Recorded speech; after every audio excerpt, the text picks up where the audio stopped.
성경 말씀 큐티와 사설로 신앙과 세상을 이어주는 다리 김규배 브릿지. 오늘 한달한 권은 나빌 쿠레시의 누가 진짜 하나님인가입니다. 이 책은 무슬람이었던 구도자가 예수 그리스도를 만나 기독교인이 된 후 이슬람과 기독교를 비교하는 변증서입니다. 몰랐던 이슬람의 모습을 볼 수도 있고 변증서이지만 형식과 문체가 가벼워서 읽기 쉬운 책입니다. 읽기 쉽지만 내용은 많은 의미를 담고 있어서 제가 강력 추천하는 책입니다. 34세의 말기암으로 소천한 저자의 인생은 저에게 도전과 부러움을 느끼게 합니다. 34세에 어떻게 이런 문체와 사색의 깊이를 가질 수 있는지 참으로 놀랐습니다. 오늘 특별히 소개하고 싶은 내용은 코란을 대하는 이슬람의 자세입니다. 이슬람은 코란을 신성시한다고 합니다. 그런데 코란의 의미보다는 코란 자체에 대한 신성이 더 크다고 하지요. 다른 언어로 번역된 코란은 코란으로 인정하지 않는다는 것이 저자의 설명입니다. 코란 그 자체의 신성을 대입하여서 코란을 귀하게 여기고 지킨다고 합니다. 반면 기독교는 성서의 의미를 신성시하지 성서 자체는 신성시하지 않는다고 합니다. 예를 들어 성서를 불에 태운다면 사람들은 충격을 받겠지만 그것으로 어떠한 입장을 표명한다거나 폭력을 가하지는 않습니다. 하지만 코란을 불태우면 전쟁까지 불사한다고 하죠. 기독교는 어떤 언어로 번역되든 하나님께서 우리에게 전달하고자 하는 의미를 더욱더 중시하지 성서 그 자체를 우상시하거나 지키려 하고 하지는 않습니다. 늘 이 책을 읽으면 느끼는 것이지만 부끄럽습니다. 저자가 진리라고 생각한 기독교의 모습이 오늘날 많이 사라진 것 같아서 부끄럽습니다. 저자는 예수 그리스도의 전폭적이고 희생적인 사랑을 강조합니다. 그 사랑을 통해 자신의 연약함을 발견하고 사랑을 실천하는 것이 기독교라고 합니다. 십자가에 달리는 저주까지 받으신 예수 그리스도를 묵상하며 나의 입장과 형식, 명예 등 다른 어떤 가치보다 예수 그리스도를 사랑하고 그 사랑으로 말씀을 대하며 하나님께서 무엇을 원하는지 더 관심을 가진다는 것이 저자의 설명입니다. 정말 그렇습니까? 혹시 나는 지금 무엇에 관심을 가지고 있습니까? 어떤 것이 나에게 가치 있는 일입니까? 누군가가 나의 어떤 것을 빼앗을 때 여러분은 분노할 때가 있습니다. 그것이 무엇입니까? 형식입니까? 내용입니까? 하나님으로부터 받을 환경입니까? 하나님 그 자체입니까? 당신과 당신의 교회 공동체가 지키고자 하는 것은 도대체 무엇입니까? 인싸와싸, 기성세대와 신세대, 종교와 삶, 꿈과 현실을 이어주는 브릿지가 되고 싶습니다. 정통 기독교 방송의 꿈을 꾸고 있는 CR침례교회 김규배 목사였고요. 오늘 브릿지 시작하겠습니다.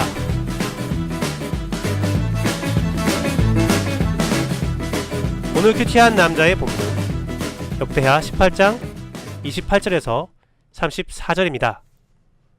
개역개정 말씀으로 보도록 하겠습니다. 이스라엘 왕과 유다 왕 여호사밧이 길르앗 라몬으로 올라가니라.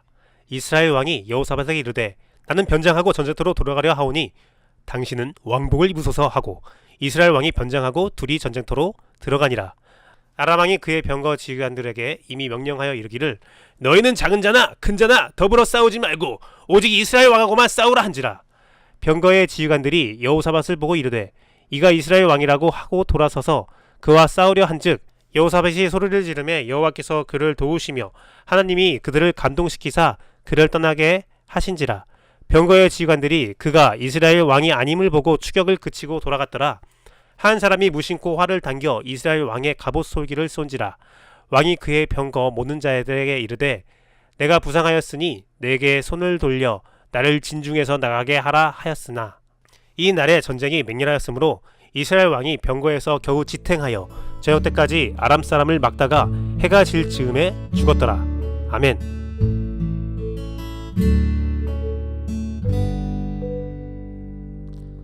어떻게 해야 할까? 여호사밧은 아합과 함께 길르앗 라몬으로 진격합니다. 미가야의 예언이 마음에 걸렸는지 아합은 여호사밧이 자신으로 변장하게 한 후 자신은 전쟁터에 숨어버립니다. 아람의 군대는 아합만 죽이려 했고 여호사밧에게 돌진했지만 여호사밧은 하나님의 도우심으로 생명을 유지하고 안전하게 돌아옵니다. 그러나 아합은 무심코 쏜 화살에 맞아 죽게 됩니다. 아합의 죽음에 대하여 논할 것은 없습니다. 하나님의 경고에도 불구하고 자신의 욕망을 발현했던 아합이 죽는 것은 새로울 것이 없습니다. 하지만 여호사밧은 여러가지 논쟁이 필요합니다. 왜 여호사밧은 전쟁에 참여했을까요? 두 가지의 이유가 있을 겁니다. 하나는 여호사밧도 욕심을 부리며 악한 자와 함께 했다. 또 다른 하나는 전쟁에 패하는 것을 알았지만 인간적인 약속 혹은 여호와 하나님의 뜻을 실현하기 위해서 전쟁에 참여했다입니다. 저는 후자의 무게중심을 두려고 합니다. 그 이유는 하나님께서 여호사밧을 살려주었기 때문입니다. 물론 이것이 여호사밧의 참전을 옹호하거나 정당화하는 목적은 아닙니다. 아무리 자신이 옳다고 생각하고 정당한 행동을 한다 할지라도 그것이 언제나 하나님의 뜻에 맞다라고 할 수는 없다는 말을 하고 싶습니다. 여호사밧은 자신의 행위가 옳다라고 여겼을 것입니다. 전쟁을 하고 패배하는 것은 하나님의 뜻이었으니까요. 하지만 여호사밧의 참전은 하나님의 뜻이 아니었습니다. 하나님이 전쟁에 패배를 선포한 것은 전쟁을 하라는 말이 아니라 하지 말라는 말입니다.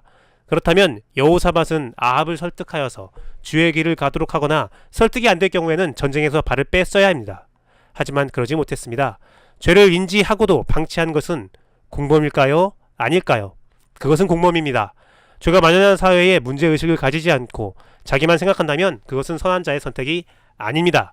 죄를 방치하고 묵인하는 것은 죄를 부추기는 것과 같습니다.